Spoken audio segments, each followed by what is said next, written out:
Assalamualaikum warahmatullahi wabarakatuh. Saya Kristabella Agatha dengan NIU 565325. Hari ini saya akan mempresentasikan pengerjaan saya dengan UTS Matematika 2. Terdapat 3 soal yaitu chapter 12, 13, dan 15. Untuk soal yang pertama, a firm sells some output in a perfectly competitive market, where the price is $60 per unit, and some on a market in which it has a monopoly dengan demand functionnya adalah P2 sama dengan 100 dikurang Q2, di mana Q2 itu adalah output monopoly market. Dan total cost functionnya dirumuskan sebagai C sama dengan Q1 ditambah Q2 kuadrat, di mana Q1 itu adalah output dari competitive market. Find the profit maximizing output in the two market and discuss the nature of the equilibrium. Suppose now that the price in the competitive market falls to $10. Find the new profit maximizing solution and discuss how it compares with the original one. Dari soal ini, dapat ditulis bahwa diketahui pasar kompetitif dituliskan sebagai P1 dan Q1, di mana P itu adalah price dan Q adalah quantity of demand, dan pasar monopoli dituliskan sebagai P2 dan Q2, di mana P1 sudah diketahui di soal, yaitu $60, dan P2-nya adalah 100 dikurang Q2. Dan total cost fungsinya adalah Q1 ditambah Q2 kuadrat. Kemudian kita diminta untuk mencari profit maximizing output di kedua pasar dan mendiskusikan nature of the equilibrium. Kemudian kasus yang kedua adalah ketika P1 turun dari $60 menjadi $10, diminta untuk mencari profit maximizing yang baru dan membandingkan dari solusi yang sebelumnya. Di sini saya membagi dua kasus, yaitu kasus A ketika P1 $60 dan kasus B ketika P1 turun menjadi $10. Untuk kasus A, kita kerjakan dari step 1, yaitu mencari fungsi laba atau fungsi profitnya. Dengan fungsi profit adalah TR dikurang TC atau total revenue dikurang total cost. Di mana di sini ada dua pasar, yaitu pasar kompetitif dan pasar monopoli, sehingga revenue-nya juga menjadi dua, yaitu total revenue 1 untuk pasar kompetitif dan total revenue 2 untuk pasar monopoli. Total revenue diperoleh dari mengkalikan price dengan quantity. Untuk total revenue 1, yaitu 60 dikali quantity 1, atau 60 Q1.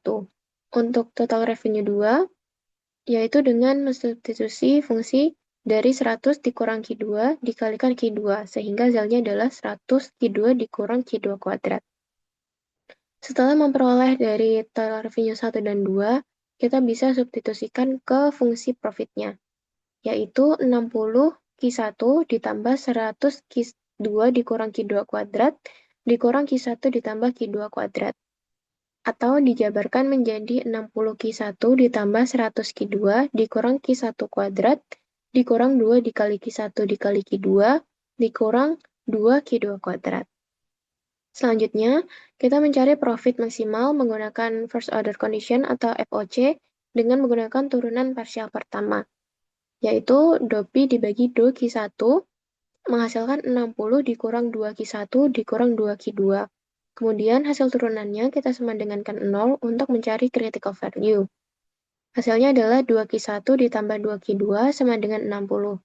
Kedua ruas kita bagi menjadi 2. Kita bagi 2, hasilnya adalah Q1 ditambah Q2 sama dengan 30. Persamaan ini bisa ditulis menjadi persamaan pertama. Selanjutnya kita turunkan DOPI terhadap DO Q2. Hasilnya adalah 100 dikurang 2 Q1 dikurang 4 Q2 sama dengan 0. 100 dipindah ke ruas kanan menjadi 2 Q1 ditambah 4 Q2 sama dengan 100. Kedua ruas dibagi 2, hasilnya menjadi Q1 ditambah 2 Q2 sama dengan 50. Persamaan ini ditulis menjadi persamaan 2. Setelah itu, kita eliminasi dengan mengkurangkan persamaan 2 dikurang persamaan 1, menghasilkan Q2 sejumlah 20 unit. Setelah itu, kita substitusikan Q2 sama dengan 20 tadi ke persamaan yang pertama, yaitu Q1 ditambah 20 sama dengan 30. Hasilnya Q1 adalah 10 unit. Setelah itu, kita mencari untuk price 2 atau price di monopoly market. Hasilnya adalah 100 dikurang Q2 atau 100 dikurang 20, dan P2-nya ketemu $80. Dari sini dapat ditarik kesimpulan bahwa P1-nya $60, Q1-nya 10 unit, P2 $80, dan Q2-nya 20 unit. Selanjutnya, kita uji syarat order 2 menggunakan Hessian matrix. Hessian matrix dihitung dari turunan kedua. Hasilnya untuk Hessian matriksnya adalah min 2, min 2, min 2, min 4. Kemudian kita lihat dari minor utama pertamanya adalah minus 2, di mana minus 2 itu adalah lebih kecil dari 0. Kemudian kita hitung determinannya dengan mengkalikan minus 2 dengan minus 4 dikurang minus 2 kuadrat. Hasilnya adalah 8 kurang 4 atau 4, dan 4 itu adalah lebih besar dari 0. Sehingga Hessian matriksnya adalah definite negatif. Maka fungsi labanya bersifat strictly concave. Kemudian step yang kelima, kita menghitung laba maksimum dengan mensubstitusi Q1 dan Q2 yang sudah kita dapat ke persamaan profitnya. Sehingga didapat 60 dikali 10 ditambah 100 dikali 20 dikurang 10 kuadrat dikurang 2 kali 10 dikali 20 dikurang 2 kali 20 kuadrat. Hasilnya adalah $1.300 untuk profitnya. Sehingga solusi dari Q1, Q2 yaitu 10 unit dan 20 unit tadi adalah interior equilibrium, karena kedua variabel itu bernilai positif. Nah, titik ini memenuhi first order condition atau FOC, dan karena Hessian matriksnya itu bersifat negatif definite, maka fungsi labanya juga bersifat strictly concave. Nah, secara ekonomi, perusahaan ini mampu mengalokasikan outputnya secara optimal di kedua pasar, yaitu pasar kompetitif dan pasar monopoli. Selanjutnya, kasus yang kedua yaitu ketika P1 itu turun menjadi $10. Untuk step yang pertama, kita mencari fungsi laba yang baru dengan mensubstitusi P1 yaitu 10 terhadap fungsi laba yaitu diperoleh 10 Q1 ditambah 100 Q2 dikurang Q2 kuadrat dikurang Q1 tambah Q2 kuadrat. Hasilnya adalah 10 Q1 ditambah 100 Q2 dikurang Q1 kuadrat dikurang 2 Q1 dikali Q2 dikurang 2 Q2 kuadrat. Kemudian kita mencari first order condition yang baru dengan turunan parsial pertama, yaitu DOP dibagi DOP Q1. Hasilnya 10 dikurang 2 Q1 dikurang 2 Q2. Kemudian kita sama dengankan 0 untuk kemudian hasilnya adalah 2 Q1 ditambah 2 Q2 sama dengan 10. Kedua ruas kita bagi 2, hasilnya Q1 ditambah Q2 sama dengan 5. Dituliskan sebagai persamaan pertama. Selanjutnya kita turunkan Pi terhadap Q2, hasilnya adalah 100 dikurang 2 Q1 dikurang 4 Q2 sama dengan 0. Kemudian 100 dapat dipindah ruas ke kanan, hasilnya 2 Q1 ditambah 4 Q2 sama dengan 100. Dan kedua ruas dibagi 2, hasilnya Q1 ditambah 2 Q2 sama dengan 50. Ditulis sebagai persamaan kedua. Setelah mendapatkan persamaan 1 dan 2, sekarang kita eliminasi dengan mengkurangkan persamaan 2 dengan persamaan 1. Kemudian akan dihasilkan Q2 sama dengan 45 unit. Setelah itu bisa disubstitusi ke persamaan 1, yaitu Q1 ditambah 45 sama dengan 5. Sehingga Q1 adalah minus 40. Hasil dari minus 40 ini secara ekonomis sebetulnya tidak layak karena output sebetulnya tidak boleh bernilai negatif. Jadi kita asumsikan bahwa perusahaan tidak lagi memproduksi barang atau jasanya di pasar kompetitif atau Q1-nya bernilai 0. Selanjutnya kita periksa batas, yaitu dengan mensubstitusikan Q1 sama dengan 0 ke persamaan Pi yang baru. Yaitu hasil akhirnya adalah Pi 0, Q2 sama dengan 100 Q2 dikurang 2 Q2 kuadrat. Di sini Q1-nya hilang karena Q1 sama dengan 0. Setelah itu kita turunkan persamaan Pi terhadap Q2, menghasilkan 100 dikurang 4 Q2 sama dengan 0. Kemudian 100 dipindah ruas ke kanan atau disama dengankan, yaitu 100 sama dengan 4 Q2. Hasilnya adalah Q2 sama dengan 25. 25 diperoleh dari 100 dibagi 4. Setelah Q2-nya berhasil diperoleh, kita masukkan ke persamaan Pi, yaitu dengan mengkalikan 100 dengan Q2 dikurang 2 Q2 kuadrat, atau 100 dikali 25 dikurang 2 dikali 25 kuadrat. Hasilnya adalah $1.250 untuk profitnya, dengan P2-nya dihasilkan dari 100 dikurang Q2 atau 100 dikurang 25, yaitu $75. Untuk kesimpulan dari solusi 1 dan 2-nya, P1 dan P2-nya untuk solusi yang pertama itu 60 dan $80, dengan Q1 dan Q2 10 unit dan 20 unit. Dan profit akhirnya adalah $1.300. Untuk solusi yang kedua, P1 dan P2-nya adalah 10 dan $75. Dan Q1 dan Q2-nya adalah 0 unit dan 25 unit. Dan profit akhirnya adalah $1.250. Perbandingan dan interpretasinya adalah saat harga di pasar kompetitif itu turun dari yang semula $60 menjadi $10, perusahaan ini akan keluar dari pasar kompetitif atau berhenti memproduksi output-nya karena harga dianggap terlalu rendah untuk menutupi biaya marginal implisit dari produksi total. Akibatnya adalah perusahaan hanya akan berfokus pada pasar monopoli atau fokus pada satu pasar saja, yaitu monopoli, di mana output-nya mengalami kenaikan output di monopoli dari 20 unit menjadi 25 unit, tapi di sisi lain terjadi penurunan pada total output atau total dari kedua pasar, yakni yang dari semulanya itu 30 unit, dari 20 unit dan 10 unit, kini menjadi 25 unit, dari 0 unit dan 25 unit. Dan keuntungannya atau profitnya itu yang semula $1.300 turut menjadi $1.250. Kemudian soal yang kedua dari chapter 13 yaitu seorang pengusaha memiliki sejumlah uang K untuk diinvestasikan. Ia dapat menginvestasikannya ke dalam investasi produktif yang akan menghasilkan keuntungan dalam waktu 1 tahun dengan keuntungannya merupakan fungsi yang meningkat dan cekung tegas atau strictly concave terhadap jumlah dana yang diinvestasikan. Atau ia dapat juga menyimpan di bank yang akan memberikan tingkat bunga tetap dalam waktu 1 tahun. Ia juga bisa meminjam uang dari bank dengan tingkat bunga yang sama dengan janji untuk melunasi pinjaman tersebut dari keuntungan di masa depan. Kemudian rumuskan dan jelaskan persoalan dalam menentukan besaran jumlah investasi produktif serta jumlah pinjaman atau tabungan atau lending di bank untuk memaksimalkan total pendapatan yang tersedia dalam waktu 1 tahun ke depan. Dari soal ini, bisa diringkas menjadi seorang pengusaha punya uang awal sebesar Rp yang bisa digunakan untuk dua hal.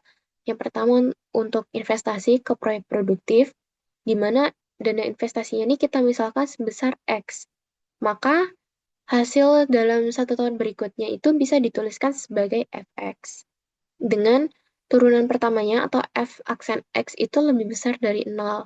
Artinya, semakin besar dana saat ia menginvestasikan, keuntungan yang ia dapat dalam 1 tahun ke depan juga akan semakin besar. Dan turunan kedua atau F double aksen X kurang dari 0, yang berarti fungsinya bersifat strictly concave, atau semakin lama, semakin kecil juga tambahan keuntungan yang akan ia peroleh. Opsi yang kedua adalah menabung ke bank atau meminjam ke bank. Dengan bunga tetap yang diberikan oleh bank itu kita misalkan sebagai R. Sehingga saat ia menabung sebesar R unit, maka keuntungan selama 1 tahun ke depan adalah 1 ditambah R. Sebaliknya, kalau misalnya dia meminjam 1 unit, maka ia harus mengembalikan juga sebesar 1 ditambah R unit di tahun berikutnya. Nah, dari dua opsi yaitu investasi dan nabung ke bank ini, terdapat kendali modal, yaitu uang untuk proyek ditambah uang di bank sama dengan K. Kemudian di sini bisa menggunakan dua cara, yaitu substitusi dan fungsi Lagrange. Untuk cara yang pertama, yaitu cara substitusi. Step yang pertama adalah menentukan variabel. Di sini bisa didefinisikan bahwa X adalah jumlah dana yang akan diinvestasikan ke proyek produktif, dan B adalah posisi neto di bank. Ketika B itu lebih besar dari 0, maka pengusaha akan menabung ke bank. Tapi ketika B itu kurang dari 0, pengusaha akan meminjam ke bank. Sehingga dua kendala ini bisa ditulis sebagai X ditambah B sama dengan K, atau B sama dengan K dikurang X. Step yang kedua adalah menuliskan fungsi tujuan. Nah, dalam waktu 1 tahun ke depan itu, total uang bisa ditulis menjadi FX, atau FX itu adalah hasil investasi dari proyek produktif, dan 1 ditambah R dikali B itu adalah hasil ia menabung di bank. Sehingga fungsi yang akan kita maksimalkan itu adalah Y, X, B sama dengan Fx ditambah 1 ditambah R dikali B. Dengan kendalanya adalah X ditambah B sama dengan K. Kemudian kita bisa substitusi fungsi kendala ke fungsi tujuan. Di mana fungsi tujuan yang pertama tadi adalah Y, X, B sama dengan Fx ditambah 1 ditambah R dikali B. Kemudian kita substitusikan menjadi Y sama dengan Fx ditambah 1 ditambah R dikali K dikurang X. K dikurang X ini adalah definisi dari B tadi. Kemudian step yang keempat adalah mencari titik maksimumnya dengan cara menurunkan terhadap X. Yaitu do Fx diturunkan terhadap do X, hasilnya adalah F aksen X. Kemudian 1 ditambah R dikali K dikurang X diturunkan terhadap X, hasilnya adalah 1 ditambah R dikali minus 1. Atau bisa ditulis minus 1 ditambah R. Dengan 1 ditambah R-nya di dalam kurung. Kemudian bisa ditulis fungsi baru setelah turunan itu Y aksen X sama dengan F aksen X dikurang 1 ditambah R. Di mana syarat optimumnya Y aksen X sama dengan 0. Maka F aksen X bintang sama dengan 1 ditambah R. Artinya, jumlah optimal investasi produktif itu ketika keuntungan marginal dari proyek produktif sama dengan hasil marginal atau keuntungan marginal yang diperoleh ketika ia menabung di bank. Cara yang kedua menggunakan fungsi Lagrange. Kita bisa tulis fungsinya sebagai Fx ditambah 1 ditambah R dikali B ditambah lambda dikali K dikurang X dikurang B. Kemudian kita turunkan Lagrange terhadap X, dihasilkan F aksen X dikurang lambda sama dengan 0, atau F aksen X sama dengan lambda, dan ditulis sebagai persamaan pertama.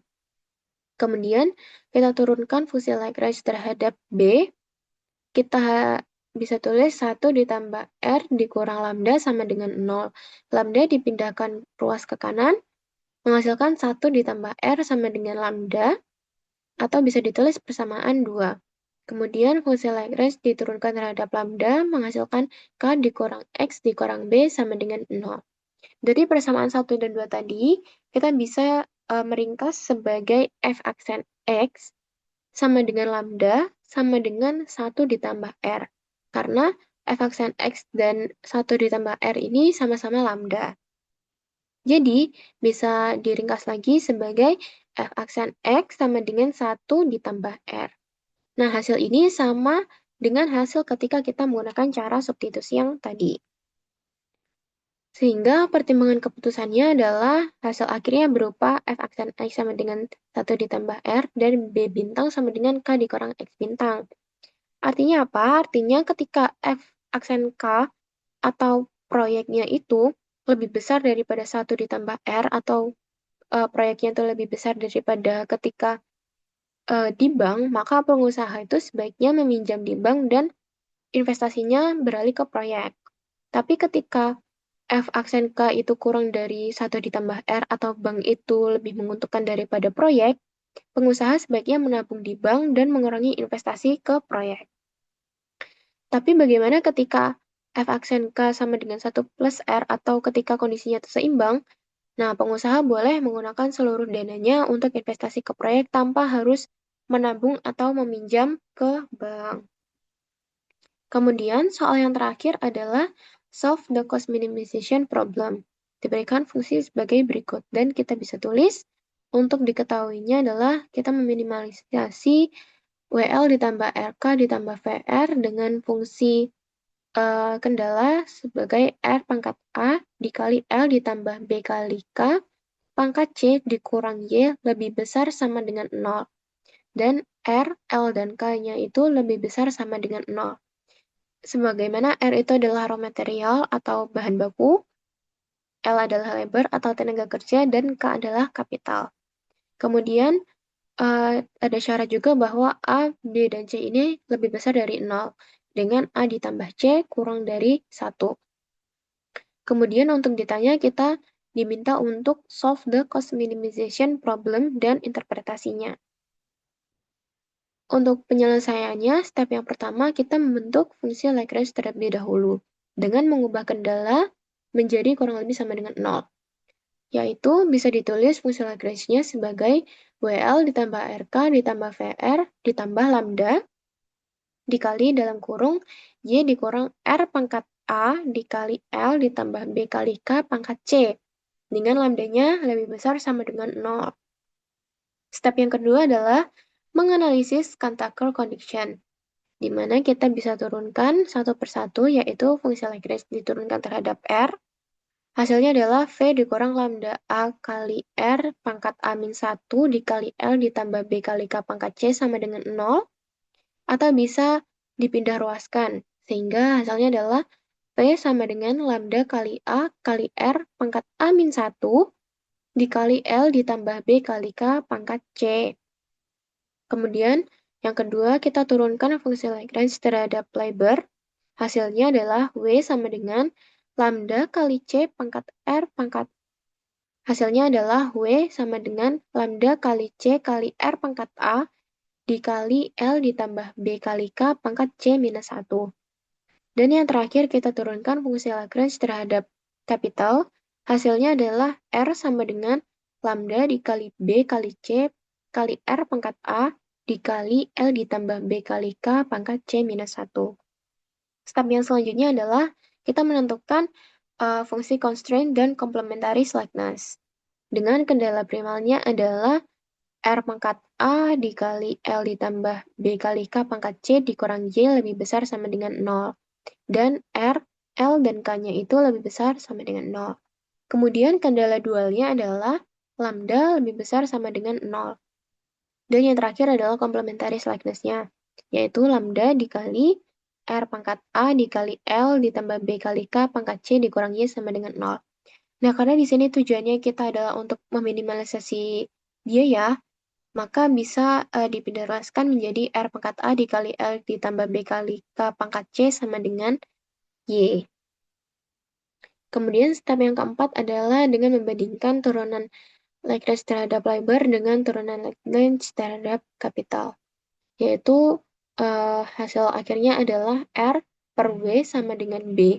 Atau bisa ditulis R sama dengan B dikali W. Kemudian muncul 3 kasus. Yang pertama, ketika R itu lebih besar dari B dikali W, maka perusahaan akan memaksimalkan di labor atau tenaga kerja, sehingga K-nya sama dengan 0. Kasus yang kedua adalah jika R itu kurang dari B dikali W, maka perusahaan akan hanya menggunakan kapital sebagai inputnya atau labornya sama dengan 0. Kasus yang ketiga adalah jika R sama dengan B dikali W, maka perusahaan bebas untuk mengkombinasikan antara kapital dan labor dalam inputnya. Step yang kelima adalah input efektif. Kita misalkan L ditambah B kali K itu sebagai X untuk menyederhanakan. Maka fungsi biayanya akan menjadi W, L, ditambah R kali K sama dengan PX, di mana P itu adalah minimal dari W dan R per B. Kemudian muncul fungsi yang baru, yaitu V dikali R ditambah P kali X dengan fungsi kendalanya R pangkat A dikali X pangkat C sama dengan Y. Kemudian kita bisa bentuk Lagrange yang baru adalah V kali R ditambah P kali X ditambah lambda dikali Y dikurang R pangkat A dikali X pangkat C. Kemudian kita turunkan FOC yang baru, yaitu V sama dengan lambda A dikali R pangkat A-1 dikali X pangkat C. Kemudian untuk P sama dengan lambda dikali C dikali R pangkat A dikali X pangkat C-1. Nah, sudah ketemu untuk FOC-nya, kemudian kita membagi antara V dan P. Hasilnya adalah A per C dikali X per R, atau bisa ditulis X sama dengan CV per AP dikali R. Untuk step yang terakhir atau step yang ke-9 dengan mensubstitusi. Tadi sudah diketahui bahwa untuk fungsi kendalanya itu adalah R pangkat A dikali X pangkat C sama dengan G.